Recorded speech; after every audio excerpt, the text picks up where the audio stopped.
You will receive power. You will receive power. I imagine po mga kapatid, when the disciples were sitting before the Lord Jesus Christ, na they were convinced already about their commission because bago po na namatay po ang ating Panginoon Kristo, patumpik-tumpik pa rin ang mga 12 disciples. Hindi lang mga 12 disciples, but iba pang mga tagapagsunod ng ating Panginoon Kristo dahil marami na silang sinasabi, tinuturo, subalit they were slow in heart to learn about those things na they are now living in the last days. Kukwentuhan kami, Mr. Loy, napunta kami ng Punaburi. Kailan bang last days?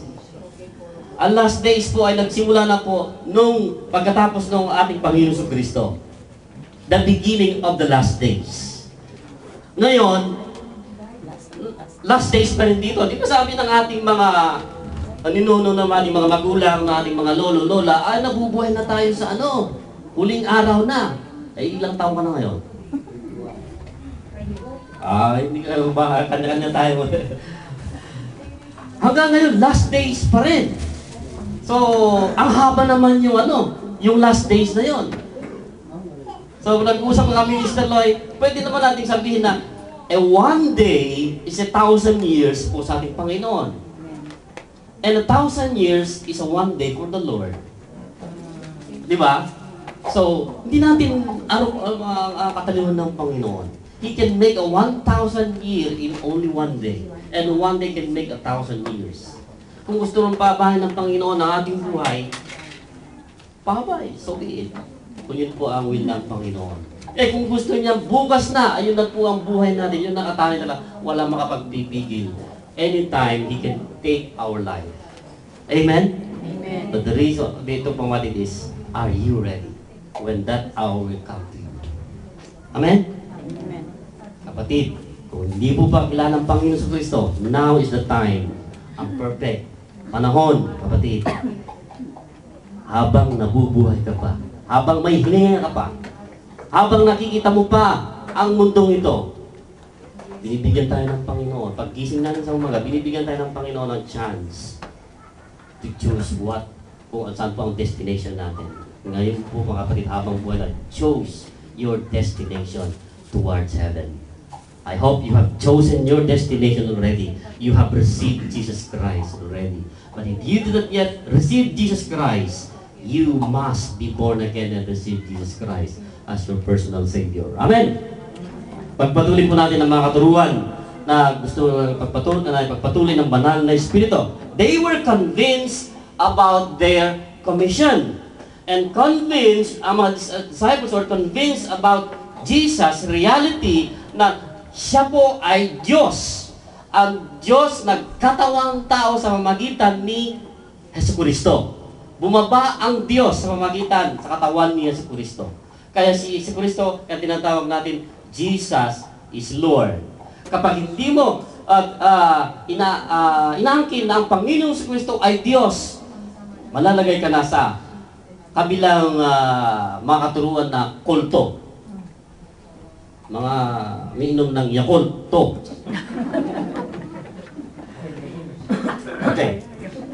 And convinced about the kingdom and the plan, kung ano po ang plano ng Panginoon. And in these verses, nakalahad po ang plano ng ating Panginoon Diyos na nais niyang ilahad po sa kanyang mga disciples. So convinced that to respond negatively to Jesus' promises of fulfilling them with the Holy Spirit was the farthest thing in their mind. Ito na siguro.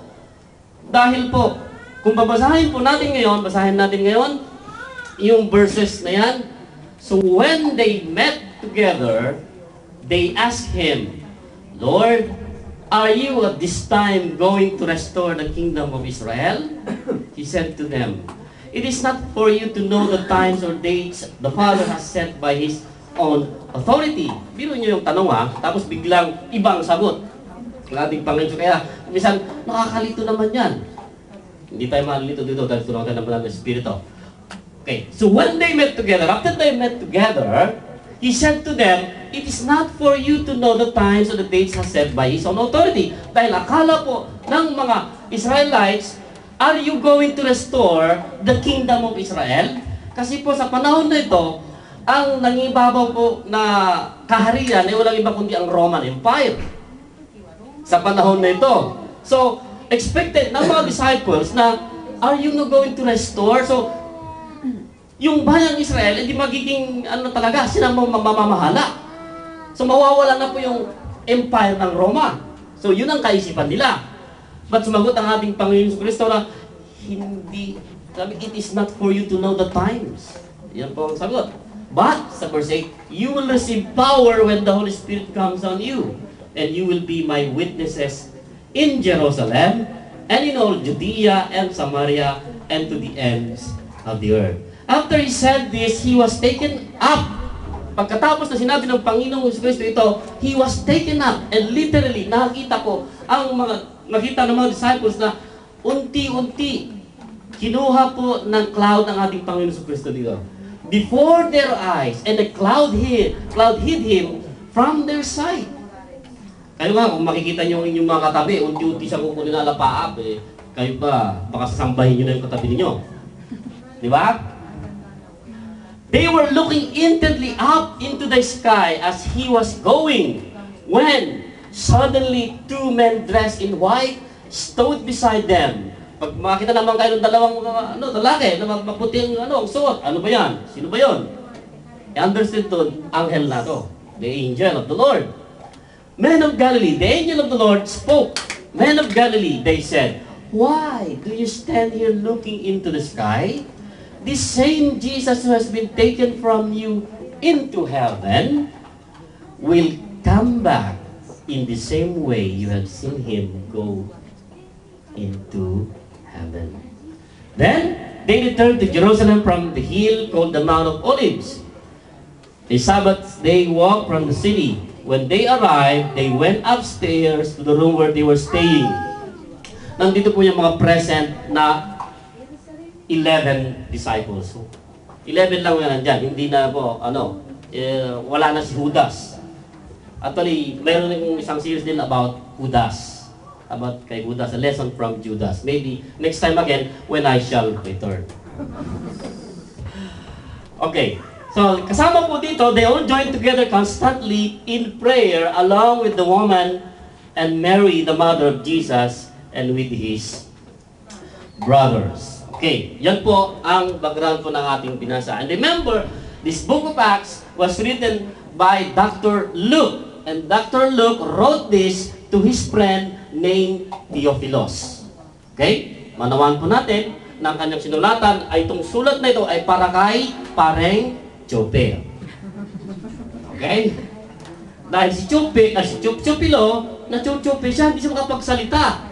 Hindi niya ba paliwanag yung tunay na naghahanap, sino ba ang Panginoon? Because Chopilos was searching, nagsasearch siya kung ano ba itong buhay ng Panginoon ni Yesu Cristo, ano ba na gusto niya, malaman pa. So ngayon, dahil si Dr. Luke naman, kaibigan niya ito, and he wants to disciples, Chopilos, sinulat niya ito. Kaya the book of Luke, and the Gospel of Luke, and the book of Acts, sulat po ni Dr. Luke yun, dalawa. Kaya nasulat yung dalawang yun. So, yung the Gospel of Luke, ito po yung buhay ng ating Panginoon Kristo. And after